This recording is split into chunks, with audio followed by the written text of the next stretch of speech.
शांत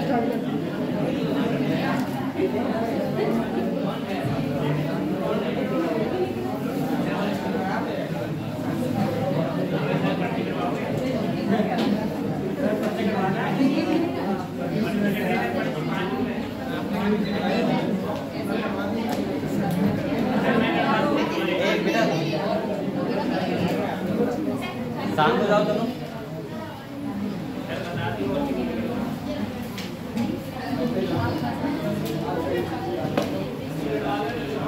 चलो ये आप लोग शांत हो जाओ भी। ये कौन थे अभी आए थे?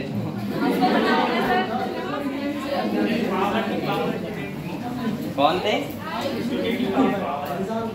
युवा नेता। ठीक है बेटा, जो भी था अच्छे बच्चे थे, सब पढ़ने वाले थे। ये सब पढ़ने वाले स्टूडेंट थे जो यहाँ आए थे। चलो ठीक है, जो भी थे आपने सुन लिया। क्या क्या बोले? भूल गए? चलो ठीक है, कोई बात नहीं। हम लोग तो पढ़ाई पे आते हैं। अगर जिसको इस संगठन से जुड़ना हो जुड़ जाना आराम से। अगर आप लोगों को फ्यूचर में कुछ बनना है तो नहीं, माफ करो, मैं नहीं जुड़ रहा। कुछ नहीं बेटा, कुछ नहीं, खाली कुछ सही है। अब जो भी है वीडियो चल रहा है। मैं ये कह रहा हूँ कि हम लोग कल पढ़ रहे थे चैप्टर 1 जो आज लास्ट होने वाला है। इसका नाम क्या था? Anatomy of flowering plants. Anatomy of flowering plants.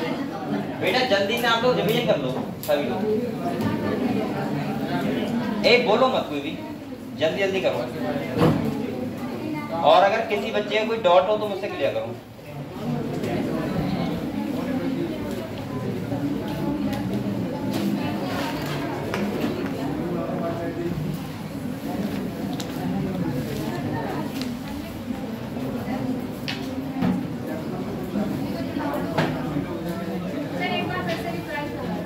Chapter ठीक है, ठीक है बात। अच्छा ये बताओ, आप लोग का नोट्स बनाए बच्चों ने? कौन कौन बच्चे अभी नहीं बनाए? चलो ठीक है। और बेटा आप लोग मेहनत कर रहे हो घर पे जाके? एक बात मैं आपको और बता दूं, बोलो मत, कोई बोलो मत, शांत बैठो। एक बात और बता दूं मैं आपको, आप लोग नोट्स बनाओ, सही है। वो क्यों बना रहे हो आप लोग? क्योंकि आप लोगों को स्मार्ट नोट चाहिए होते हैं, हर बच्चे के लिए चाहिए होते हैं, हर चैप्टर के लिए। अगर आप सही से पढ़ाई कर रहे हो, लेकिन आप लोग जो मेन फोकस रखना वो खाली एनसीईआरटी पर रखना। मैं बार बार ये बात कर रहा हूँ, आप लोगों को एनसीईआरटी ही पढ़नी है बस खाली, ठीक है। और एनसीईआरटी की एक एक लाइन आप लोगों को पता होनी चाहिए कि कहाँ पे क्या लिखा हुआ है, कहाँ पे क्या नहीं लिखा हुआ है। बकाया अगर आपको नीट में सिलेक्शन लेना है तो बकाया तो आपको पता है बहुत ज्यादा एक्स्ट्रा भी बच्चे पढ़ते हैं, सही है। अगर आपको एनसीईआरटी आती है उसके अलावा आप एक्स्ट्रा पढ़ सकते हो, लेकिन एनसीईआरटी से बाहर कोई क्वेश्चन नहीं आएगा, ये मेरा 100% गारंटी है, ठीक है। वो टेंशन ना लो आप। सेकंड क्या है कि आप लोग मेहनत करो बेटा और कंटिन्यू आप लोग पढ़ते रहो। आप लोग क्वेश्चन लगा रहे हो, क्वेश्चन लगा रहे हो। आज मैं पूरा चैप्टर रिवीजन करवा दे रहा हूँ एक बार, ठीक है। एनाटॉमी ऑफ फ्लावरिंग प्लांट्स, ठीक है। इसके बाद हम लोग अगले कुछ क्वेश्चंस लगाएंगे, अगर होंगे तो आप लोगों को कोई डाउट होगा। और सेकंड हम लोग फिर क्या करेंगे, पीछे का अगर आपका कोई भी टॉपिक में कोई डाउट हो आपका तो मुझसे क्लियर करना, ठीक है। फर्स्ट चैप्टर से लेके खाली सेकंड चैप्टर छोड़ के बकाया कोई भी चैप्टर में कोई भी डाउट हो आप लोग क्लियर कर सकते हो, ठीक है। कि सर ये वाला डाउट क्लियर कर दो। तो पहले हम लोग चैप्टर खत्म कर दें, सही है। इसके बाद अगले बढ़ेंगे। तो हम लोग बेटा पढ़ रहे थे एनाटॉमी ऑफ फ्लावरिंग प्लांट्स। मैंने आपको बोला एनाटॉमी ऑफ फ्लावरिंग प्लांट्स का मतलब होता है जो एंजियोस्पर्मिक प्लांट होते हैं, यानी कि जिनके पास क्या आते हैं, फ्लावर्स आते हैं। सेकंड मैंने आपको बताया था कि अगर हम एनाटॉमी की बात करें तो हम लोग बोलते हैं इंटरनल स्टडी। क्या बोलते हैं? अगर हम किसी प्लांट्स की इंटरनल स्टडी करते हैं तो उसे बोलते हैं एनाटॉमी। क्या बोलते हैं? एनाटॉमी। मैंने कहा था फ्लावरिंग प्लांट्स को दो पार्ट में डिवाइड किया है, यानी कि दो डिवीजन होते हैं एंजियोस्पर्मिक प्लांट के, जिसमें एक टाइप के प्लांट होते हैं मोनोकॉट और दूसरे टाइप के होते हैं डाइकॉट। हिंदी में बोलते हैं एक बीजपत्री और द्विबीजपत्री। अब ये एक बीजपत्री द्विबीजपत्री भी याद करना है आपको, इसलिए मोनोकॉट डाइकॉट ही याद कर लो। सेकंड बेटा आप लोगों को मैंने बहुत सारे कैरेक्टर बता दिए मोनोकॉट और डाइकॉट प्लांट को पहचानने के, ठीक है। जैसे सिंपल सा तरीका मैंने बताया था, अगर आप लीफ को देख रहे हो तो इसका मतलब पैरेलल अगर वेनेशन होगा तो वो कौन सा प्लांट होगा, मोनोकॉट। और अगर रेटिकुलेट वेनेशन होगा तो क्या होगा, डाइकॉट। आप लोग इस रूट देख के बता सकते हो, अगर मोनोकॉट प्लांट होगा तो इसका मतलब फाइब्रस रूट, और अगर टैप रूट होगा तो वो प्लांट कैसा होगा, डाइकॉट। हम लोग सीडी देख के पहचान सकते हैं। अगर उसमें एक कोटिलीडोन है तो इसका मतलब मोनोकॉट, और 2 है तो डाइकॉट। बहुत सारी पहचाने आप लोग आराम से पहचान सकते हो, इतनी सब आप लोगों को काफी है। इसके बाद अगर हम बात करें बेटा, देखो प्लांट्स का हम टाइप तो अलग अलग टाइप से अलग अलग जगह पढ़ेंगे। जैसे आप लोग अगर फोटोसिंथेसिस पढ़ोगे तो उस टाइम पढ़ोगे C3 प्लांट होते हैं, C4 प्लांट होते हैं, कैम प्लांट होते हैं, उनकी हम बाद में बात करेंगे। पहले हमें यहाँ पे मतलब है खाली मोनोकॉट से और डाइकॉट से। तो मैं आपको एनाटॉमी पढ़ा रहा हूँ। एनाटॉमी का मतलब ही होता है, आपको सबको पता है कि सेल होती हैं, जब सेम सेल का ओरिजिन सेम हो और उनका फंक्शन भी सेम हो तो क्या बनाती है, टिश्यू। यानी कि सेल कन्वर्ट किसमें जाते हैं, टिश्यू में। और टिश्यू से क्या बनते हैं बेटा, ऑर्गन। ऑर्गन से क्या बनता है, ऑर्गन सिस्टम। और उसके बाद पूरी बॉडी बनती है। लेकिन प्लांट के पास कोई भी सिस्टम नहीं है, कोई ऐसा नहीं कि एक्सक्रीटरी सिस्टम अलग से है या डाइजेस्टिव सिस्टम अलग से है या फिर रेस्पिरेटरी सिस्टम अलग से है। ऐसा प्लांट के पास कुछ नहीं होता। लेकिन मैं ऐसे बोल सकता हूँ कि प्लांट्स के पास क्या होते हैं, टिश्यू सिस्टम होते हैं। क्या होते हैं, टिश्यू सिस्टम। मैंने आपको साफ साफ बताया था बेटा, प्लांट के पास 2 टिश्यू होते हैं। आपका बहुत सारा सिलेबस इस चैप्टर से डिलीट हो गया, मुझे लग रहा है आधा चैप्टर ही डिलीट हो गया, वरना ये चैप्टर बेटा बहुत बड़ा था और इसको हम डबल करके पढ़ते थे। अगर आप कोई पुराने क्वेश्चंस लगाओगे, मैं अभी आपको बता दे रहा हूँ ये बात सिंपल सी, जब आप अगर पुरानी किताब पे लगाओगे, जैसे एमटीजी हो गया, या आप लोग कोई पुराने क्वेश्चंस लगाओगे तो आपको बहुत सारे क्वेश्चंस ऐसे होंगे जो आपसे सॉल्व नहीं होंगे। इसका मतलब यह है कि क्योंकि आपका सिलेबस क्या हो गया, डिलीट हो गया। बहुत सारे सेकेंडरी ग्रोथ डिलीट हो गई। इसके बाद जो आपका मेरिस्टेमेटिक टिश्यू था उसका काफी पार्ट डिलीट हो गया। तो जब डिलीट हो गया तो आपको पढ़ने की कोई जरूरत नहीं है, लेकिन मैं कोशिश करूंगा कि वो भी आपका भी कंप्लीट करवाऊंगा, सब कुछ जो भी डिलीट हुआ है सब कुछ, ठीक है। लेकिन पहले हमारा फोकस होना चाहिए मेन चैप्टर्स पे। एक बात मैं आपको और बता दूं बेटा, आप लोग यहाँ पे एक बात ध्यान रखना, सबसे पहली बात कि नीट का जो बच्चा होता है उसका पहला रूल ये होता है कि अगर आप यहाँ पे अभी कौन चैप्टर पढ़ रहे हो, मान लिया आप 10वां चैप्टर पढ़ रहे हो सपोज, आपका ये फर्ज बनता है कि अगर आपको फर्स्ट चैप्टर में इतना मैंने पढ़ाया था और आपसे अगर पूछूं तो आपको 10वां चैप्टर पढ़ने के साथ साथ आपको फर्स्ट चैप्टर भी पूरा तरीके से आता हो। नीट ये मांगता है और कुछ नहीं मांगता आपसे। नीट ये नहीं कहता कि आप लोग एक बायोलॉजिकल क्लासिफिकेशन या प्लांट किंगडम के आप लोग ज्ञाता बन जाओ। ज्ञाता नहीं बनना है आपको, ना आपको टीचर बनना है, ना आपको पीएचडी करनी है। आप लोगों को खाली नीट के क्वेश्चन सॉल्व करने हैं बस। और मैं आपसे बार बार कह रहा हूँ ये बात कि जितना आपका एनसीईआरटी में लिखा है उससे बाहर एक भी क्वेश्चन नहीं आएगा। आप लोग जो एक्स्ट्रा पढ़ने की बात वो बच्चे करते हैं जिन बच्चों को सब कंप्लीट हो जाए। अगर आपको पूरी एनसीईआरटी बहुत अच्छे से कंप्लीट है तो आप लोग आराम से यूट्यूब पे बहुत ज्यादा पढ़ाते हैं, और मैं भी बहुत ज्यादा पढ़ाता था, लेकिन मैंने सब बंद कर दिया क्योंकि बच्चे बोर हो गए बहुत ज्यादा। तो इसीलिए मैं सोच रहा हूँ कि एक एनसीईआरटी को बेस मानो, उसी के आसपास पढ़ो बस, और आप लोग साथ में कॉपी बनाओ। जो जो आपको फ्लो चार्ट बनाने के लिए अच्छे लगते हो वो आप बनाते रहो, ठीक है। उसके लिए मैंने साथ साथ पीडीएफ आपको दे दी, जो बच्चे ने मुझे मैसेज किया था मैंने सरकार में बच्चों को भेज दिया है। इसके बाद आप लोग वैसे भी मुझसे अगर किसी बच्चे को नोट्स बनाने तो ले सकते हो, ठीक है। बकाया अगर आप चाहो तो यहाँ भी बना सकते हो, कोई दिक्कत नहीं है। लेकिन मैं ये प्रयास करता हूँ कि बेटा यहाँ पे आप लोग पढ़ने आ रहे हो तो आपको ज्यादा से ज्यादा समझ में आना चाहिए। अगर मैं नोट्स बनवाता रहूंगा फिर आपको समझ में समझाएगा कौन? और बोलो मत, नोट्स का मतलब ये नहीं होता, नोट्स तो आपको सबके पास है। बताओ, आपके पास एनसीईआरटी पूरी किताब रखी हुई है। अगर नोट्स ही बनवाने होते मुझे तो आपने 9 से लेके यानी 1st से लेके 12th तक नोट्स ही बनाए। आपका यहाँ मेन मोटिव होना चाहिए कि मुझे समझ में आना चाहिए कितना समझ में आ रहा है और मैं यहाँ से कितना याद करके जा रहा हूँ। मेरा पढ़ाने का आपके पढ़ने का कोई फायदा नहीं होगा अगर आपको कुछ समझ में नहीं आया। सही है, इसीलिए मैं फोकस करता हूँ कि आप लोगों को ज्यादा से ज्यादा चीजें समझा सकूँ, ना कि लिखवा सकूँ। और लिख तो आप फर्स्ट से रहे हो, कक्षा 45 से लिख ही रहे हो, 12th तक आपने नोट्स ही बनाए। नोट्स बनाना बहुत ज्यादा जरूरी नहीं है, बहुत ज्यादा जरूरी है कि आप लोगों को कितनी चीजें आती हैं। अगर मैं अभी आपको प्लांट किंगडम के बारे में पूछूं और आप अगर 10 में से 8 क्वेश्चन बता रहे हो तो इसका मतलब यह है कि आप लोग सही तैयारी कर रहे हो बिल्कुल। लेकिन अगर आप 10 में से 1 क्वेश्चन भी नहीं बता पा रहे हो तो फिर आपका पढ़ने का कोई फायदा नहीं है, चाहे कोई टीचर भी कितना अच्छा पढ़ाए और आप लोग कितना भी अच्छा पढ़ो। नीट में बेटा, नीट का मतलब होता है कि आप लोग जो पूरी साल पढ़ रहे हो फिजिक्स, केमिस्ट्री और बायोलॉजी, सही है, यहाँ से मात्र 200 क्वेश्चन आएंगे, सही है। और नीट ये कहता है कि 200 क्वेश्चन के लिए आपको कंप्लीट फिजिक्स, कंप्लीट बायोलॉजी और कंप्लीट केमिस्ट्री आनी चाहिए बस। वो ये नहीं कहता कि एक बार बताओ, आपने प्लांट किंगडम बहुत, आप लोगों ने पता नहीं कहाँ की बातें याद कर ली प्लांट किंगडम में, मान लिया, और बेटा उससे क्वेश्चन एक ही आया तो क्या करोगे? और आपको 10वां चैप्टर आता ही नहीं है बिल्कुल, और वहां से क्वेश्चन आ गया 5 तो क्या करोगे? आपको एक क्वेश्चन के नंबर 4 ही मिलने हैं खाली।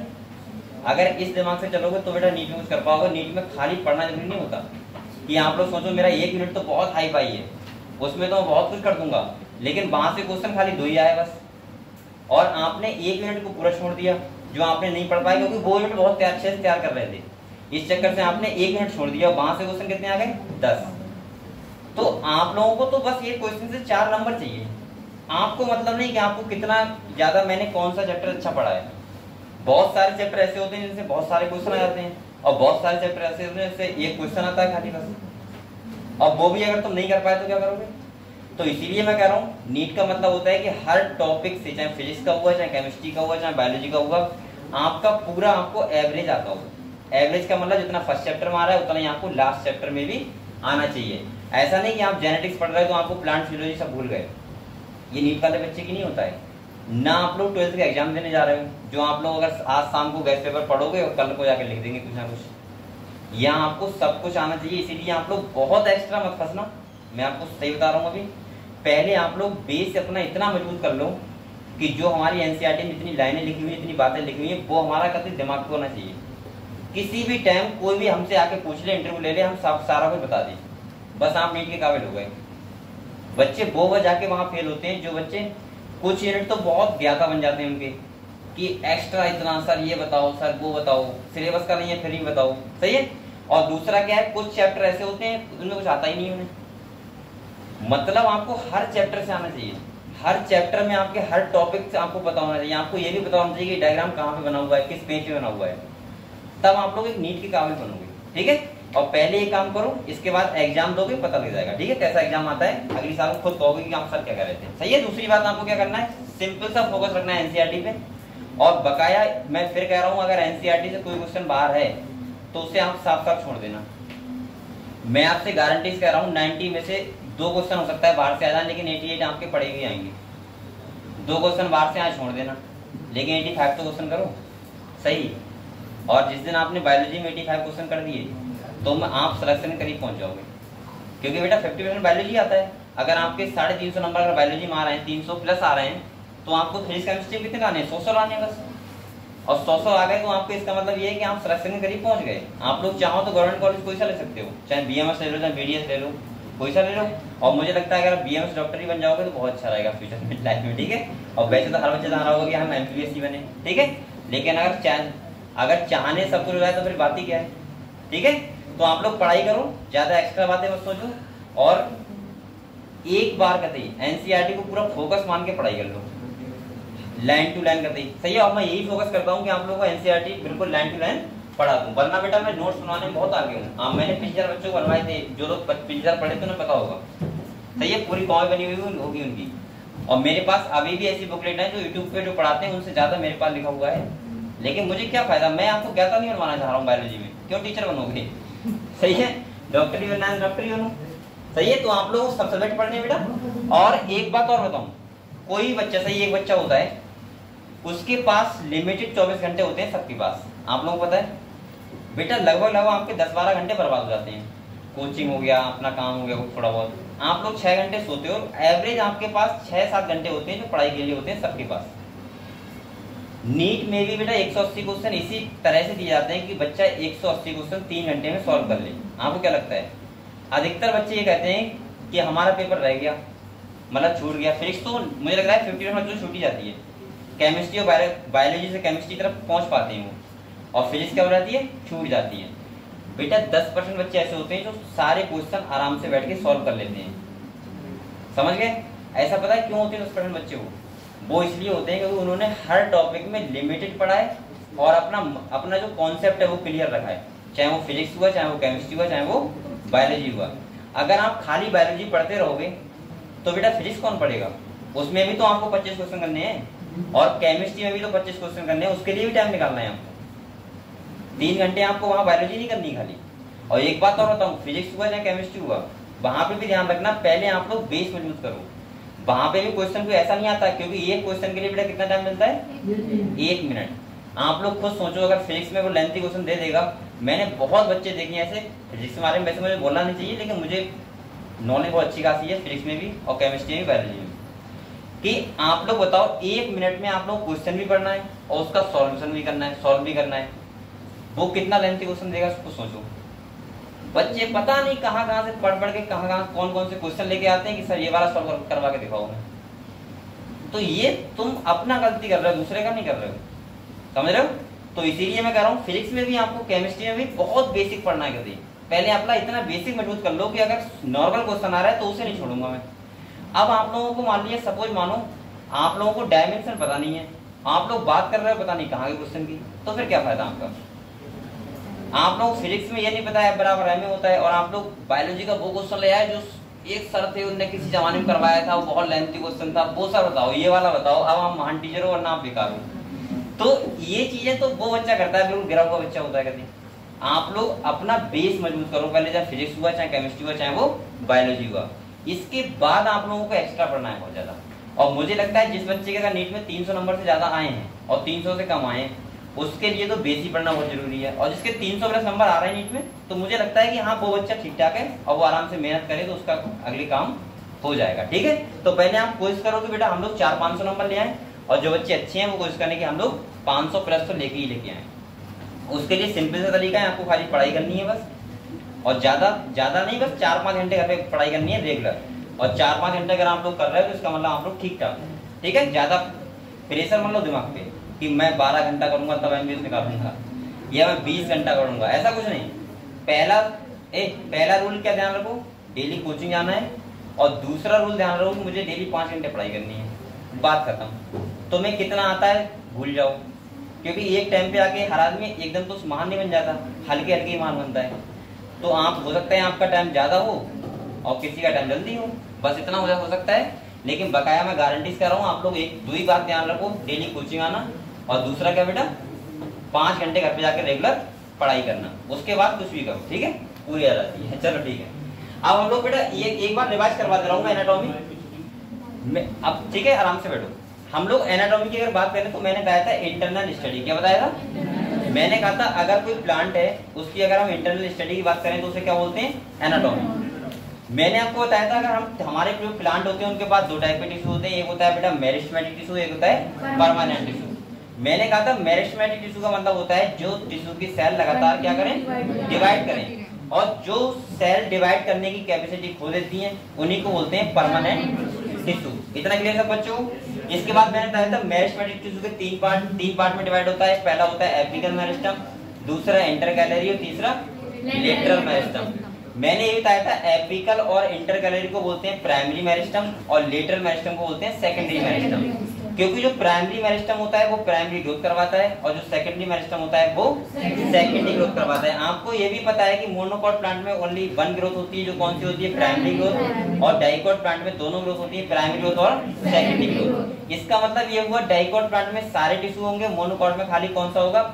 एपिकल मेरिस्टम और इंटरकैलरी मेरिस्टम। इतना सब बच्चों क्लियर है? ठीक है, इसके बाद मैंने बताया था अगर टिश्यू की बात करें, सिस्टम की बात करें, तो यहाँ पे 3 टाइप के सिस्टम होते हैं। पहला होता है एपिडर्मल टिश्यू सिस्टम, दूसरा होता है ग्राउंड टिश्यू सिस्टम और तीसरा होता है वेस्कुलर टिश्यू सिस्टम। ठीक है, एपिडर्मल टिश्यू सिस्टम की बात करें तो मैंने बताया था पूरे प्लांट की आउटर कवरिंग क्या कहलाता है? एपिडर्मल टिश्यू सिस्टम, जिसमें क्या क्या आएगा?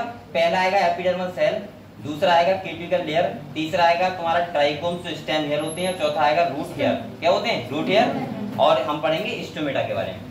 सही है। अगर हम बात करें क्यूटिकल लेयर की तो आपको पता है प्लांट के ऊपर वैक्सी लेयर होती है जिसे बोलते हैं क्यूटिकल लेयर। इसका काम होता है खाली कि वाटर लॉस को कम करना, और इसीलिए मोनोकॉट प्लांट में ज्यादा थिक होती है, क्योंकि आपको पता है मोनोकॉट प्लांट में फाइब्रस रूट होती है, और फाइब्रस रूट होंगी तो पानी को ज्यादा जरूरत पड़ेगी, और ज्यादा जरूरत पड़ेगी तो अगर ऊपर से टेम्परेचर ज्यादा होगा तो इसका मतलब वाटर लॉस ज्यादा हो जाएगा, तो मोनोकॉट प्लांट क्या हो जाएगा? बेकार हो जाएगा। इसी चक्कर से सर्वाइव करने के लिए आपको पता है कि मोनोकॉट के ऊपर क्यूटिकल की थिक लेयर होती है। कैसे होती है? थिक। सब बच्चों को पता है इतना? इसके बाद मैंने बताया था स्टेम हेयर होते हैं जिन्हें बोलते हैं ट्राइकोम्स। क्या बोलते हैं? और ट्राइकोम्स की अगर बात करें तो उनका काम भी यही होता है प्रिवेंट द वाटर लॉस, यानी कि वाटर लॉस को कम करना। इसीलिए आपने देखा होगा कि जो मोनोकॉट प्लांट होते हैं उनके स्टेम पे छोटे छोटे हेयर लाइक स्ट्रक्चर होते हैं, देखे आपने? ठीक है, देखे होंगे सब बच्चों ने। इसके बाद अगर हम लीफ की बात करें तो आपको पता है वहां पे स्टोमेटा होते हैं, 2 टाइप के होते हैं। एक होते हैं बेटा कौन से? बीन शेप, और दूसरे होते हैं guard dumbbell shape. Bean shape जो या डंबल शेप बने होते हैं उन सेल को बोलते हैं गार्ड सेल। क्या बोलते हैं? ये आपको सबको पता है। स्टोमेटा का काम क्या होता है? तो पहला काम होता है गैसियस एक्सचेंज, और दूसरा काम क्या होता है? ट्रांसप्रेशन में हेल्प करना। क्लियर हुआ? ठीक है। इसके बाद मैंने कहा था रूट हेयर, आपको सबको पता है रूट हेयर काम होता है एब्जॉर्प्शन ऑफ वाटर। इतना क्लियर है बेटा। इसके बाद ग्राउंड टिश्यू पे आए थे तो मैंने कहा था ग्राउंड टिश्यू का मतलब होता है जिसमें कॉर्टेक्स, पेरिसाइकिल, पिथ, ये सब रीजन होता है। मतलब सिंपल भाषा में अगर आपको याद रखना है तो आप लोग ध्यान रखो कि आप लोग एपिडर्मल और वेस्कुलर टिश्यू को हटा दो और जो बचेगा वो क्या बचेगा, ग्राउंड टिश्यू सिस्टम। सही है। इसके बाद हम लोग आए थे किस पे, वेस्कुलर टिश्यू सिस्टम पे। यहाँ पे मुझे क्वेश्चन लग रहा है अगर आएगा तो एक या तो हो सकता है वेस्कुलर टिश्यू सिस्टम से और दूसरा आपका आएगा लीफ की एनाटॉमी से, और बकाया मुझे नहीं लग रहा कहीं से क्वेश्चन नीट में आएगा। पहली बात सुनो, मैंने कहा था आपको पता होना चाहिए कि जाइलम फ्लोएम का अरेंजमेंट होता है वो कैसे होता है। सही है। उस वेस्कुलर बंडल को हम लोग क्या बोलते हैं, जैसे मैंने पहले कहा था कि अगर हम देखें कि अरेंजमेंट जाइलम और फ्लोएम का किस टाइप से है तो दो टाइप के होते हैं, एक होता है कॉन्जॉइंट और एक होता है रेडियल। पता है आपको। अगर सेम रेडियस पे, कल मैंने आपको बना के दिखाया था,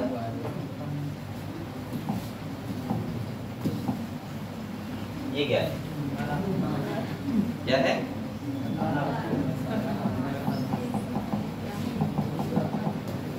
बेटा मैंने आपको बताया था अगर सेम रेडियस पे कि कहां पे, सेम रेडियस, यानी कि ये क्या है फ्लोएम और ये क्या है बेटा जाइलम, तो इस टाइप को बोलते हैं हम लोग क्या, कॉन्जॉइंट, जो होता है स्टेम में। किसमें होता है, स्टेम में। अगर डिफरेंट रेडियस पे है, अल्टरनेट पैटर्न में है, मतलब पहले जाइलम फिर फ्लोएम फिर जाइलम फिर फ्लोएम, यानी कि डिफरेंट रेडियस पे, तो उसको क्या बोलते हैं, रेडियल। क्या बोलते हैं, रेडियल। इसके बाद मैंने कहा था जो ये किसमें होता है, रूट में। किसमें होता है, रूट में। और इसके बाद मैंने कहा था हम लोग दूसरे टाइप से देखते हैं बेसिस ऑफ कैम्बियम रिंग। क्या देखते हैं, अगर कैम्बियम रिंग प्रेजेंट है तो उसको बोलते हैं क्या, अगर प्रेजेंट है तो open type, conjoint open type जो होता है डाइकॉट प्लांट में, और अगर कैम्बियम रिंग एब्सेंट है तो किसमें होता है, मोनोकॉट प्लांट में, और उसको बोलते हैं कॉन्जॉइंट क्लोज टाइप। आपको बताया इतना। कैम्बियम रिंग का बेसिक काम होता है, मैंने बताया था सेकेंडरी ग्रोथ। इसका मतलब मोनोकॉट में सेकेंडरी ग्रोथ नहीं होती है, इसीलिए वहां पे कौन सा टाइप का होता है, कॉन्जॉइंट क्लोज टाइप। क्लियर है इतना सबको, सबको क्लियर है बेटा इसके बारे में। ठीक है। अगले हम आए थे किस पे, सेक्शन पे आ गए थे भाई। सही है। तो वहां पे मैंने कहा था बस लेयर के नाम याद रखो, जो मेन फीचर है उनको ध्यान रखना। जैसे मैंने स्टेम में कहा था जो वेस्कुलर बंडल होता है वो कौन सी फॉर्म में होता है, रिंग फॉर्म में। सही है। और ये कौन सा फीचर है, डाइकॉट प्लांट का कैरेक्टरिस्टिक फीचर है। सबसे इंपॉर्टेंट पॉइंट ध्यान रखना। इसके बाद मैंने कहा था जो मोनोकॉट प्लांट होते हैं उनमें वेस्कुलर बंडल होते हैं, कैसे फॉर्म में होते हैं, स्कैटर्ड फॉर्म में। कौन सी फॉर्म में, इतना क्लियर है। बकाया आप लोग ध्यान रखना सीक्वेंस में, आपको पता होगा अगर हम डाइकॉट प्लांट की बात करें तो वहां सेकेंडरी ग्रोथ होती है, इसका मतलब वहां पे वेस्कुलर बंडल होगा वो कौन सा होगा, कॉन्जॉइंट ओपन टाइप, और मोनोकॉट में कौन सा होगा, कॉन्जॉइंट क्लोज टाइप। ये सब बातें आपको पता है। इसके बाद हम लोग किस पे आए थे, रूट पे आए थे। उसका हमने क्या देखा था, सेक्शन देखा था। वो एक बार वो भी लाइन से याद कर लेना, बस बात खत्म। हम लोग अगला जो हमारा इंपॉर्टेंट टॉपिक है वो कौन सा है, लीफ। कौन सा है, लीफ। क्यों है, आओ बात करते हैं। तो हम लोग किताब निकालो बेटा।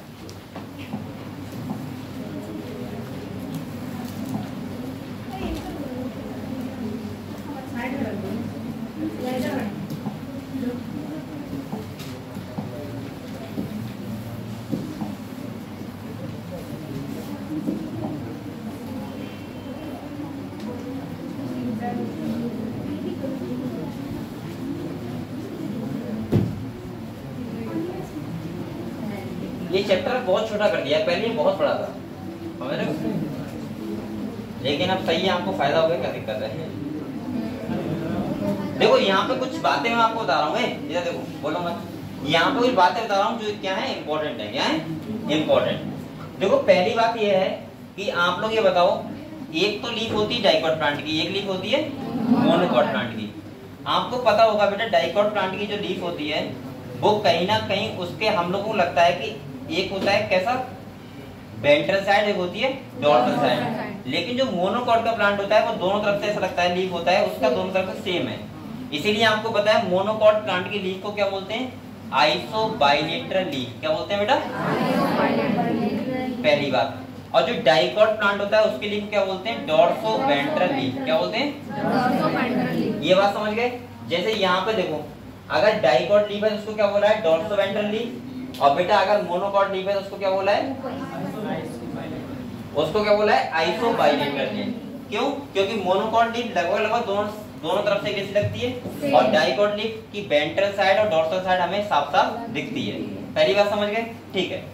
दूसरी बात सुनो बेटा, यहाँ पे ये वाली जो लीफ है ये मोनोकॉट की है और ये कौन सी है, डाइकॉट प्लांट की। यहाँ पे सबसे इंपॉर्टेंट जो बात है वो आप लोग सुन लो पहले, जो आप लोगों को ध्यान रखना है। देखो ये तो इसके वेस्कुलर बंडल हो गया, क्या हो गया बेटा? आपको बताया इसके चारों तरफ क्या होती है, म्यूकोसियल सेल होती हैं। लेकिन आप लोगों को ध्यान ये रखना है कि अगर डाइकोट लीफ है, कौन सी लीफ है बेटा? डाइकोट लीफ है, उसके पास दो टाइप के म्यूकोसियल सेल होते हैं। कितने टाइप के होते हैं? एक टाइप को बोलते हैं पेरिसेड म्यूकोसियल और दूसरे टाइप को बोलते हैं बेटा स्पॉन्जी म्यूकोसियल। क्या बोलते हैं? और जो मोनोकॉट प्लांट होता है उसके पास खाली कौन से होते हैं? स्पॉन्जी म्यूकोसियल। कौन सा होता है? पहली बात तो सबसे इंपॉर्टेंट ये है, सही है। डाइकोट प्लांट में क्या होता है, मैं बोल सकता हूँ कि दो टाइप के म्यूकोसियल सेल होते हैं। एक कौन से होते हैं? पेरिसेड, और एक कौन से होते हैं? स्पॉन्जी। ठीक है।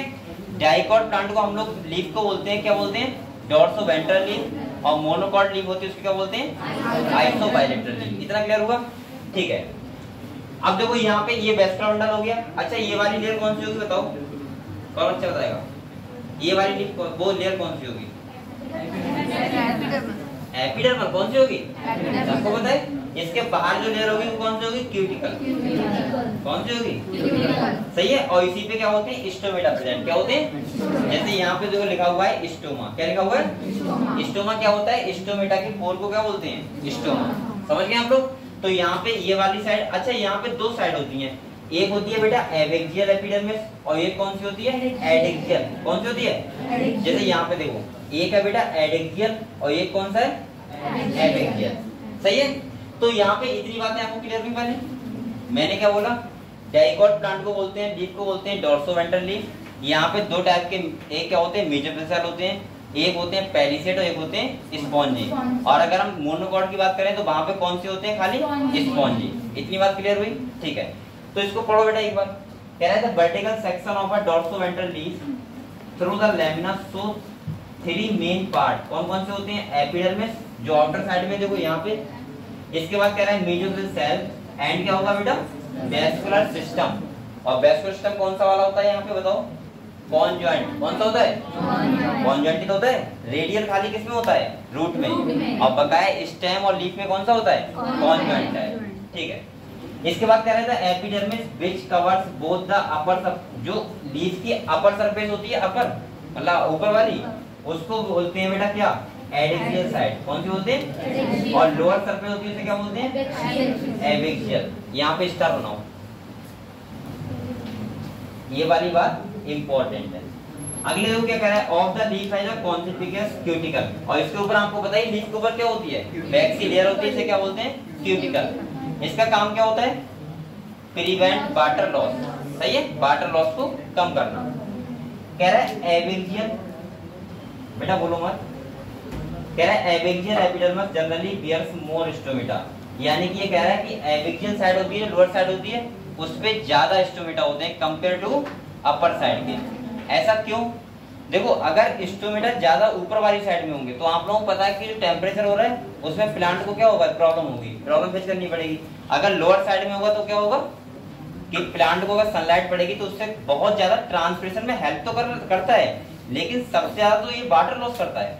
इसीलिए आपने देखा होगा कि बेटा जो प्लांट कौन से होते हैं जो रेगिस्तान वगैरह में रहते हैं, या जो प्लांट होते हैं जहाँ जिससे पानी की कम मिलता है, इसे पानी, उन प्लांट में जो स्टोमेटा होते हैं वो कैसे होते हैं? सनकिन स्टोमेटा। कैसे होते हैं? सनकिन का मतलब होता है अंदर धसे हुए स्टोमेटा, जिससे वाटर लॉस कम हो।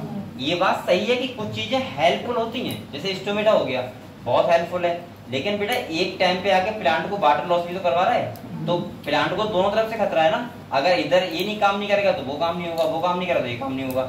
मतलब ये हुआ कि इसका हेल्पफुल तो है स्टोमेटा, गैसेस एक्सचेंज करवाता है, और दूसरा क्या करवाता है? ट्रांसपिरेशन। और आप लोगों को ये भी पता है कि ट्रांसपिरेशन भी प्लांट के लिए जरूरी है। अगर ट्रांसपिरेशन नहीं करेगा तब भी प्लांट क्या करेगा? प्रॉब्लम में रहेगा। क्योंकि मैंने आपको बताया था कि प्लांट इतने बड़े होते हैं कि उन अगर ट्रांसपिरेशन प्लांट में नहीं होगा तो कभी भी वाटर जो होगा वो रूट से ऊपर तक नहीं जा पाएगा। क्योंकि बेटा ट्रांसपिरेशन से ही जाइलम में एक बनता है पुल, जिसे बोलते हैं ट्रांसपिरेशन पुल। क्या बोलते हैं? अगर ट्रांसपिरेशन पुल ब्रेक हो गया तो पानी ऊपर की तरफ नहीं जाएगा। आपने देखा होगा छोटे प्लांट होते हैं, छोटे प्लांट बहुत छोटे होते हैं जो, उनमें तो कोई दिक्कत नहीं है इतनी, क्योंकि जो दूबघास हो गया, छोटे प्लांट होते हैं। आपने देखा होगा सुबह सुबह आप जाते हैं तो वहां पे एक छोटी छोटी बूंदे होती हैं, प्लांट के ऊपर जिसे बोलते हैं ओस, क्या बोलते हैं? ओस ही तो बोलते हैं। उस प्रोसेस को बोलते हैं गटेशन। क्या बोलते हैं? गटेशन का मतलब होता है कि नीचे से रूट प्रेशर इतना होता है कि वो प्लांट का अपने आप से वाटर क्या होता है, निकल जाता है। लेकिन जो बड़े बड़े प्लांट होते हैं उनमें नीचे से प्रेशर लगता है, उससे काम नहीं चलेगा, ऊपर से भी प्रेशर लगना चाहिए। सबसे अच्छा एग्जाम्पल इसका मैंने बताया था, जो आपने जैसे मैंने कहा था कि जो पाइप होता है, पाइप उससे गांव में आराम से तेल निकालते हैं। आपने देखा हो तेल या निकालना होता है ड्रम वगैरह में, तो एक बार ऐसे पाइप लेते हैं मुंह में और एक बार ऊपर करते हैं, उसको छोड़ देते हैं और उसके बाद तेल अपने आप निकलता रहता है। अगर किसी को ऐसा ही सोचा जाए तो ये बहुत अजीब चीज है ना कि अपने आप निकलता है। ये सबने देखा होगा, मुझे लग रहा है ये कोई बहुत ज्यादा वैसी बात नहीं है कि आप लोगों को मैं कोई हाइपोथेटिकल बात बता रहा हूँ। कतई सबसे अच्छा एग्जाम्पल बेस्ट, इससे अच्छा मिल नहीं सकता। वो क्या है? यही ट्रांसपिरेशन वाला। ऐसे ही ट्रांसपिरेशन वर्क करता है। बस ऊपर से क्या करता है, एक प्रेशर लगाता है जिससे नीचे का वाटर अपने आप से फिर ऊपर आता रहता है। और आप लोग खुद सोचो बेटा, इतने नीचे से पानी इतना ऊपर पहुंचाना होगा तो कितनी मेहनत लगती होगी। आप लोगों ने, सब लोगों ने वो वाला, मतलब मैं कई बार बता चुका हूँ ये बात कि अगर कोई पाइप बंधा हुआ है नल में और पानी ऊपर जाना है छत पे, और वो नल चलाया है, कभी चला के देखना बेटा, थक जाओगे। थकने का मतलब है 10 मिनट में या 20 मिनट में कहने लगो कि सर अब कुछ नहीं, मतलब सर तो नहीं कि मम्मा पापा छोड़ो हमें। तो इसका मतलब क्या है कि ये प्रेशर बहुत तेज लगना चाहिए। और वो प्लांट में कौन हेल्प करता है? ट्रांसपिरेशन। कौन करता है? और उसमें मेन किसका काम होता है? स्टोमेटा का। किसका होता है? लेकिन दूसरी बात ये भी तो है कि प्लांट को वाटर लॉस ही ना हो जाएगी, इतना ट्रांसपिरेशन हो जाएगी पानी, प्लांट के पास पानी कमी हो जाए, भाई ये भी नहीं होना चाहिए। अभी सपोज मानो आप लोगों को स्वेटिंग हो रहा है, पसीना आ रहा है, ये बात सही है कि पसीना हमारी बॉडी के लिए हेल्पफुल है, क्योंकि हमारी बॉडी का पसीना कब आता है? जब बॉडी टेम्परेचर ज्यादा होता है, उसको कम करने के लिए पसीना आता है। अब ऐसा तो नहीं कि पसीना इतना आ जाए कि तुम्हारी बॉडी में वाटर की कमी हो जाए, भाई बोतल लगवानी पड़े, डिहाइड्रेशन हो जाए, ऐसा भी तो नहीं होना चाहिए। तो इसका मतलब समझ गए? तो स्टोमेटा कहीं ना कहीं हेल्पफुल है, लेकिन फिर भी प्लांट को बचने के लिए क्या करना पड़ता है, उनका अरेंजमेंट कैसा है वो भी देखना होता है। ठीक है, अगले देखो बेटे, ये कह रहा है तो आप लोगों को ध्यान रखना है कि सबसे ज्यादा स्टोमेटा कौन साइड होते हैं? एबैक्सियल साइड में, और कम कौन साइड में होते हैं? एडैक्सियल। ये भी बहुत ज्यादा इंपॉर्टेंट पॉइंट है, स्टार मार्क में। यहाँ से बेटा एक क्वेश्चन आना ही आना है, एनाटॉमी में क्वेश्चन आएगा तो यहीं से आएगा और कहीं से नहीं आएगा। ठीक है, अगले देखो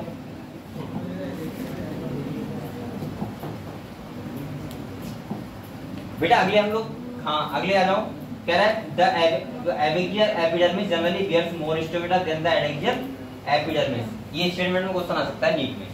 ठीक है, यानी कि ये बोल रहा है एबैक्सियल साइड में ज्यादा स्टोमेटा होते हैं कंपेयर टू एडैक्सियल साइड। इसके बाद कह रहा है लेटर में इवन लैक स्टोमेटा, और ये भी बोल रहा है कि लगभग कभी कभी लैक का मतलब होता है अब्सेंट, यानी कि स्टोमेटा अब्सेंट भी हो सकते हैं। और वो ऐसा कौन सा प्लांट होगा बेटा? मुझे लग रहा है जनरली होगा जो वो होगा वो प्लांट जिन्हें पानी की ज्यादा जरूरत, मतलब यानी कि ज्यादा पानी कमी है यहाँ पे, वहां पे ऐसा हो सकता है। ठीक है, उन प्लांट्स में। अगले कह रहा है बेटा, देखो यहाँ पे कहाँ पे, हाँ ठीक है, अगले कह रहा है tissue between the upper and the lower epidermis is called the mesophyll. आपको बताइए बात, मेसोफिल व्हिच प्रोसेस क्लोरोप्लास्ट। इसके पास क्या होते हैं? क्लोरोप्लास्ट। और क्लोरोप्लास्ट का काम क्या होता है? फोटोसिंथेसिस। भाई ये काम क्या होता है? आप लोग बताओ, एनिमल सेल में क्या क्लोरोप्लास्ट होते हैं? नहीं होते। प्लांट सेल में क्या होते हैं? क्लोरोप्लास्ट। क्लोरोप्लास्ट के अंदर क्या होता है? क्लोरोफिल। और क्लोरोफिल का काम क्या होता है? फोटोसिंथेसिस में हेल्प करना, यानी कि लाइट एनर्जी को ट्रैप करना। समझ गए आप लोग? अच्छा एक बार बताओ, मैं आप कई बार बताऊंगा बात, बैक्टीरिया के पास क्लोरोप्लास्ट नहीं होता है, लेकिन फिर भी वो फोटोसिंथेसिस करते हैं। कैसे? बैक्टीरिया के पास क्लोरोप्लास्ट नहीं होता है, लेकिन उसके पास ऐसा क्या होता है जिससे वो फोटो, क्या? मैं सभी बैक्टीरिया की बात कर रहा हूँ, हाँ प्रोकैरियोटिक सेल की बात कर रहा हूँ। ठीक है, बताओ बैक्टीरिया के पास ऐसा क्या होता है? मैं समझ गया क्वेश्चन क्या होता है? फिर सुनो पहले, मैं ये कह रहा हूँ प्लांट फोटोसिंथेसिस करते हैं, आप लोगों को पता है किसकी प्रेजेंस में? क्लोरोफिल। और क्लोरोफिल किसके अंदर होता है? क्लोरोप्लास्ट के अंदर, जो यूकैरियोटिक सेल में होता है और प्रोकैरियोटिक सेल में एब्सेंट होता है। ये बात पता है आपको? लेकिन बैक्टीरिया कैसे होते हैं? प्रोकैरियोटिक। और आपको पता है बैक्टीरिया भी क्या करते हैं? फोटोसिंथेसिस। तो वो कैसे करते हैं? उनके पास पिगमेंट किस ऑर्गन्स में होता है? क्रोमैटोफोर, कई बार दस चुका हूँ, बच्चों को रटा चुका हूँ, अभी भी इन दसों को ध्यान नहीं आ रहा था। क्रोमैटोफोर क्या होता है? बैक्टीरिया के पास क्या होता है बेटा? क्रोमैटोफोर। एक बात मैंने और बताई थी, जो रेस्पिरेशन होता है, रेस्पिरेशन आपको पता है, उसमें हेल्प कौन करता है? माइटोकॉन्ड्रिया। कौन करता है? हमारे अंदर रेस्पिरेशन कौन करवाता है? माइटोकॉन्ड्रिया। और बेटा इसीलिए माइटोकॉन्ड्रिया को बोलते हैं powerhouse of the cell. Clear हुआ? जब हम, अब आपको बताया कि जब मैंने कहा कि प्रोकैरियोटिक सेल के पास माइटोकॉन्ड्रिया क्या होता है? एब्सेंट। और बैक्टीरिया भी रेस्पिरेशन करता है, तो वो कैसे करता है? उसके पास होता है मीसोसोम। क्या होता है? और इन दोनों के नाम में बार बार कम से कम 20 बार ले लूंगा अब तक पूरी साल में, आप लोगों को ये बात नहीं भूलोगे, ठीक है? लाइफ टाइम, ठीक है बेटा। आगे आ जाओ। बोलो मत, बोलो मत। और बेटा एक बात और ध्यान रखो, आप लोग मेहनत करना स्टार्ट कर दो। बकाया मैं एक बात और बता रहा हूँ, यहाँ पे लगभग इधर देखो सब लोग, यहाँ पे लगभग अभी तक 80 से 90 बच्चे आ चुके हैं। कितने आ चुके हैं? 80 से 90 बच्चे। और मुझे मात्र निकालने जो बच्चे हैं वो हैं 50। कितने निकालने? 50 स्टूडेंट जो सही स्टूडेंट है, और उनकी मैं लिस्ट बनाने वाला हूँ, ध्यान रखना। और इसमें से 40 बच्चे कैसे होंगे? जो यहाँ से भागेंगे। अब वो कौन भागोगे आप लोग डिसाइड कर लो। मुझे 50 बच्चे अच्छे चाहिए जो वास्तव में पढ़ाई कर रहे हैं और पढ़ाई करने वो कुछ इस लायक हैं कि वो कुछ कर सके। अगर मुझे लगा कोई बच्चा यहाँ पे खाली आवारागर्दी कर रहा है आके, तो बेटा वो तुरंत यहाँ से बाहर हो जाएगा, ठीक है? इसीलिए मैं कह रहा हूँ सभी बच्चे मेहनत से पढ़ाई करो। इसीलिए मैं बार बार कहता हूँ कि आप लोग रेगुलर रहो। और ये मैं नहीं करूंगा, मेरे हाथ में कुछ नहीं है, मेरे हाथ में खाली पढ़ाना है। ये बाहर लोग बैठे हैं वो करेंगे, लेकिन बताएगा कौन? हाँ सही है, आप मतलब हाँ ठीक है। तो मुझे लगभग 50 से 60 बच्चे चाहिए जो वास्तव में टीचिंग को समझते हो और जो समझे कि हाँ हम बायोलॉजी में कुछ उखाड़ सकते हैं, ठीक है? उखाड़ने का मतलब है कि लगभग मुझे लग रहा है कि मेहनत कर रहे हैं। और ये बात और ध्यान रखना, इससे मतलब नहीं है कि आप लोग कम आता है, लेकिन मुझे ये तो लगे कि आप लोग मेहनत कर रहे हो, ये जरूरी है। आप लोग कम आता है ज्यादा आता है इससे मतलब नहीं है। आप लोग, मैंने एक बार स्टार्टिंग में तब बताया था कि आप 0 से स्टार्ट करो, बिल्कुल सही है, मैं आपका साथ दूंगा। लेकिन मुझे ये लगना चाहिए कि आप लोग घर पे जाके पढ़ाई कर रहे हो और यहाँ पे जो पढ़ाया जा रहा है उसको समझ रहे हो। अगर आप लोगों ने कुछ एक्स्ट्रा समझा तो फिर उसकी भागीदारी कौन होगा? आप लोगों पे। ये बात मैं इसलिए कह रहा हूँ क्योंकि मुझे लगता है 60 बच्चे यहाँ पे ऐसे हैं जो बहुत अच्छे हैं। और मैं समझता हूँ, देखो ये बात अभी तो मुझे पता नहीं था, जैसे 10 दिन में 15 दिन में सुना पता लग जाएगा। अब मुझे लगभग बच्चों को देखते हुए 1 महीना हो गया, और 1 महीना और होने दो, मैं सबके नाम भी जान जाऊंगा और लगभग सबकी शक्लें भी पहचान लूंगा कि कौन बच्चा क्या कर रहा है, ठीक है? तो उस हिसाब से फिर यहाँ पे पढ़ाई होगी, सही है? और मैं पूरी मेहनत करूंगा, आप लोगों को ये गारंटी मेरी है कि बायोलॉजी में आपको ये भी प्रॉब्लम नहीं होने दूंगा। लेकिन अगर आप लोग पढ़ाई करोगे तब, ठीक है? और बकाया पढ़ाई नहीं करोगे तो आप लोग जानो। इधर आ जाओ। तो आप लोग समझ गए क्लोरोप्लास्ट का प्रोकैरियोटिक सेल में क्या होता है? क्रोमैटोफोर। और रेस्पिरेशन जो है क्या होता है? मीसोसोम। क्या होता है बेटा? मीसोसोम। अगले कह रहे हैं एंड कैरी और फोटोसिंथेसिस, आपको बताइए बात सही है? फोटोसिंथेसिस करवाता है कौन? क्लोरोप्लास्ट। अगले कह रहे हैं is made up of parenchyma, it has 2 type of cell, the palisade parenchyma, और कौन सी होती है दूसरी बेटा? स्पॉन्जी। कह रहा था एडैक्सियल साइड में जो होता है वो कौन सा होता है? पेरिसेड, और एबिजियल साइड में होता है वो कौन सा होता है? स्पॉन्जी। ये भी बात बेटा बहुत इंपॉर्टेंट है, आपको पता होना चाहिए। देखो यहाँ पे भी टर्न हो, यहाँ पे ये टॉपिक पूरा इंपॉर्टेंट है। अब यहाँ पे ये कह रहा है बेटा कि जो कौन सी एडैक्सियल साइड में कौन सी होगी? पेरिसेड, और एबिजियल साइड में कौन सी होगी? स्पॉन्जी। इसकी आप चाहो तो कोई ट्रिक बनाओ बेटा, ये भी क्वेश्चन आ सकता है, सही है? यहाँ पे क्या ट्रिक बनाओगे? अभी रुको, अब मैं तो बना मेरे माइंड में आ जाती है ट्रिक, लेकिन वो खतरनाक होती है बहुत ज्यादा। खतरनाक का मतलब होता है मैं तो बता नहीं सकता क्योंकि मेरी अधिकतर जो ट्रिक बनी हुई है पहली बार ट्रिक में बनाता नहीं हूँ, सही है? मुझे कंप्लीट बायोलॉजी वैसे ही बहुत अच्छी से आती है। दूसरा क्या है कि मैं ट्रिक बनाता भी हूँ अगर जल्दी में क्वेश्चन लगाना है, क्योंकि बेटा ये काम आपका है ट्रिक बनाने का। क्यों? क्योंकि आप लोगों को देखो जहाँ 1 मिनट एक क्वेश्चन लग रहा है वहां आप कोशिश करोगे हमें 10 सेकंड लगे, उसके लिए आपको सिंबल चाहिए होते हैं। सिंबल का मतलब कि अगर डायरेक्ट क्वेश्चन आ जाए तो आप लोग उसे तुरंत क्या कर दो? सॉल्व कर दो, आपको सोचना ना पड़े। अगर आपको ये भी वहां जाके सोचना पड़े कि एडैक्सियल साइड में कौन से ए मेसोफिल सेल होते हैं और एपिथेलियल साइड में किस टाइप के होते हैं। तो फिर आप लोग अगर इस क्वेश्चन में आप लोग एक की जगह 2 मिनट लगा रहे हो तो क्या फायदा है। यहाँ तो आपको कोई ऐसी ट्रिक हो, देखो मेरी बहुत सारी ट्रिक तो नाम को लेके हैं होता नहीं नाम का पहला लेटर, और वो फिर मैं मम्मी पापा बुआ पापा सबके ऊपर देता हूँ, चाचा चाची ताई ताऊ भैया बहन, ठीक है 10 ट्रिकें तो मेरे नाम के ऊपर रहेगी, ये वो सही है। तो इसीलिए मैं आपको क्यों बताऊँ, इसलिए आप लोग फिर ऐसा बना लो कि एडेक्सियल आपको लगे क्या स्पॉन्जी और एडेक्सियल क्या लगे पेलिसेड, क्या लगे। अब ट्रिक का मतलब ये होता है कि हर बच्चे को, चलो यहाँ पे एक और हो जाएगी, जैसे हम लोग बोलते हैं क्या, अरे वो आप लोग घर पे आके बना लेना आराम से। यहाँ पे ट्रिक का मतलब ये है कि आपका क्वेश्चन सॉल्व हो जाए। एक बात मैं और बताता हूँ आपको, एक बात और बताता हूँ आपको, हमेशा ध्यान रखो आप लोगों को वहां जाके खाली क्वेश्चन सॉल्व करने हैं, 4 नंबर लेने हैं क्वेश्चन से।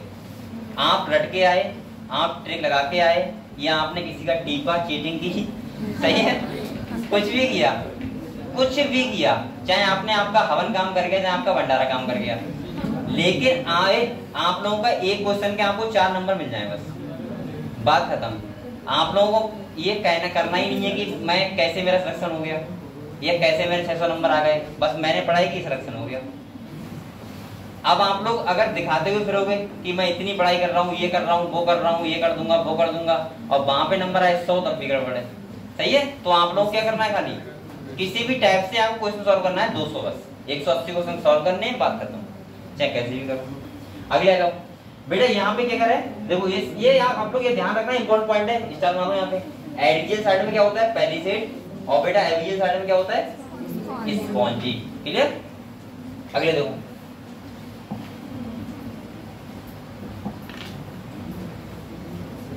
सही है। इसके बाद क्या है, वेस्कुलर बंडल कहाँ होता है बेटा, जनरली स्मॉलर होता है than the centrally located one,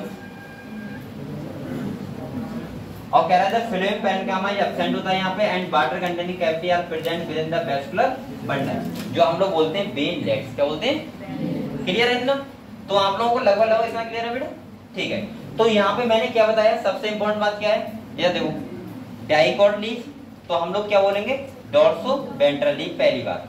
अगर डोर्सो वेंट्रल बोलेंगे इसका मतलब साफ साफ होता है कि इसमें आगे वाली साइड यानी एडेक्सियल साइड और एविजियल साइड साफ साफ दिख जाएगी, और दिख जाएगी तो आपको ये ध्यान रखना है खाली ज्यादा स्टोमेटा किस साइड है, और पेलिसेड स्पॉन्जी में पेलिसेड किस साइड है और स्पॉन्जी किस साइड है। अगर ये 2 बातें बताएं तो इसका मतलब ये वाला टॉपिक आप क्लियर है, और यहाँ से बस यहीं से क्वेश्चन आएगा, और ये क्वेश्चन 100% आएगा, क्लियर, ठीक है। अगले हम लोग किसकी बात करते हैं बेटा, डोर्सो वेंट्रल लीफ, किसकी बात करते हैं। यहाँ पे अब ये तो बहुत आसान है, वो सॉरी ये तो डाइकॉट लीफ हो गया, अभी हमने कौन सा पढ़ा था, ठीक है, हाँ वो डायग्राम दिखा रहा था मैं, हम लोग कहाँ पे हैं, ठीक है ठीक है। तो बेटा इतना हो गया। इसके बाद कह रहा है बात करो एडेक्सियल प्लेट पेलिसेड पैरेन्काइमा, ये सब आपने पढ़ लिया, ठीक है। इसके बाद देखो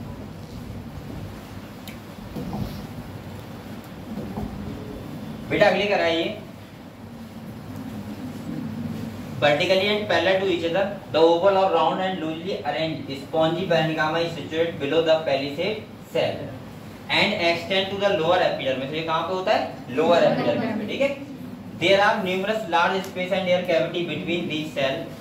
vascular system include vascular bundle होते हैं which can be seen in the veins and the medulla। आपको बताया यहाँ पे veins होती हैं और क्या होता है medulla होते हैं। अच्छा यहाँ पे अगर आपसे पूछे वेस्कुलर बंडल कौन से टाइप का होता है, तो वो कौन सा टाइप होता है, कॉन्जॉइंट। कौन सा होता है, कॉन्जॉइंट। इसके बाद क्या है, size of the vascular bundle are dependent on the size of the veins. आपको पता है कि लीफ का पहले लीफ का साइज डिपेंड करेगा, लीफ का साइज कितना है, ठीक है।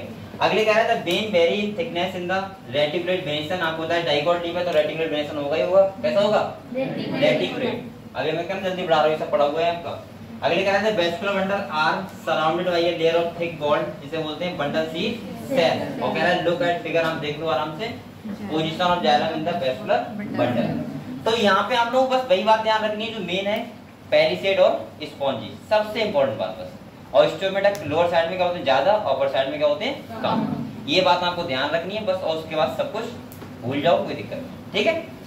अगले हम लोग आते हैं बेटा किस पे, मोनोकॉट लीफ पे। और मोनोकॉट लीफ को हम लोग बोलते हैं आइसोबाइलेटरल लीफ, यानी कि इसका अपर साइड और लोअर साइड लगभग लगभग दोनों क्या होती हैं, बराबर। जैसे आपने धान की लीफ सबने देखी होगी, सबने देखी है, गेहूं की लीफ सबने देखी होगी, सबने देखी है, सबने। अरे गेहूं काटे भी होंगे बहुत बच्चों ने, ऐसे क्या देख रहे हो, मैंने भी काटे हैं। अरे मतलब देखने का मतलब है देखे तो हैं कि कैसे होते हैं, काटे तो काटे या नहीं काटे उससे क्या फर्क पड़ता है। ठीक है चलो बेटा, आप लोग बताओ, आपने लीफ देखी क्यों की? आप लोग देखोगे तो आराम से आपको अगले वाली साइड और पीछे वाली साइड एक जैसी लगती है, यानी कि लोअर साइड, इसीलिए हम लोग उसको बोलते हैं आइसोबाइलेटरल लीफ। तो यहाँ पे कोई ऐसा तो है नहीं कि पहली साइड स्पॉन्जी में डिफरेंशिएट है, नहीं है ना, यहाँ पे एक ही टाइप के कौन से, स्पॉन्जी, कौन से स्पॉन्जी। ठीक है, तो यहाँ पे देखते हैं क्या लिखा हुआ है। देखो कह रहा था anatomy of isobilateral leaf is similar to that the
तो बेटा इतना आप लोग समझ गए।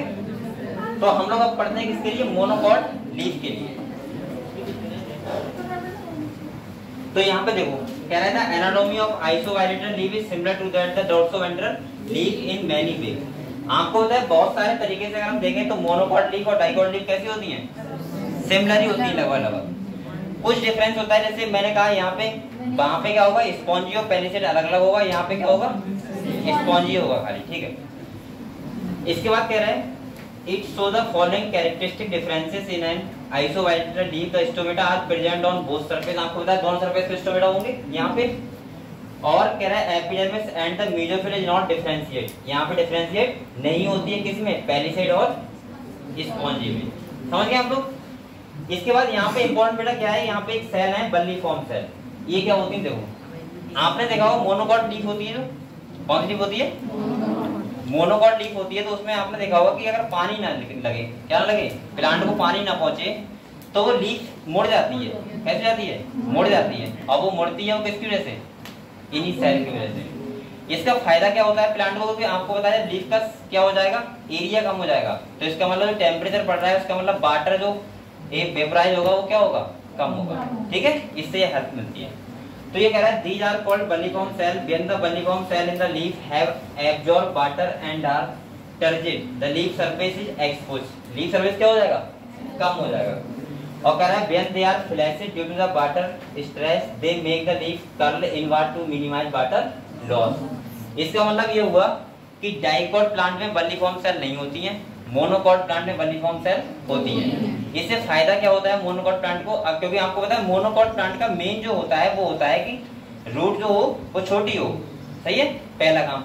तो यहाँ पे ये होता है कि अगर मान लिया मोनोकॉट प्लांट है तो इसका मतलब ये है कि अगर बल्लीफॉर्म सेल अगर पानी कम लगा रहा है प्लांट को तो लीफ क्या हो जाएगी, मुड़ जाएगी। और जब मुड़ जाएगी तो टेम्परेचर होगा वो क्या होगा, कम पड़ेगा लीफ पे, यानी कि उसका एरिया कम हो जाएगा। और एरिया कम हो जाएगा तो उसका मतलब क्या होगा, वाटर लॉस कम होगा। ठीक है। इसके बाद कह रहा था पैरेलल वेनेशन इन मोनोकॉट लीफ, आपको बताया reflected in the near similar size of vascular bundle except in the main are as seen in vertical section of the leaf। चलो आप लोग ये बताओ एनाटॉमी चैप्टर क्लियर हुआ आपको? ठीक है, तो अभी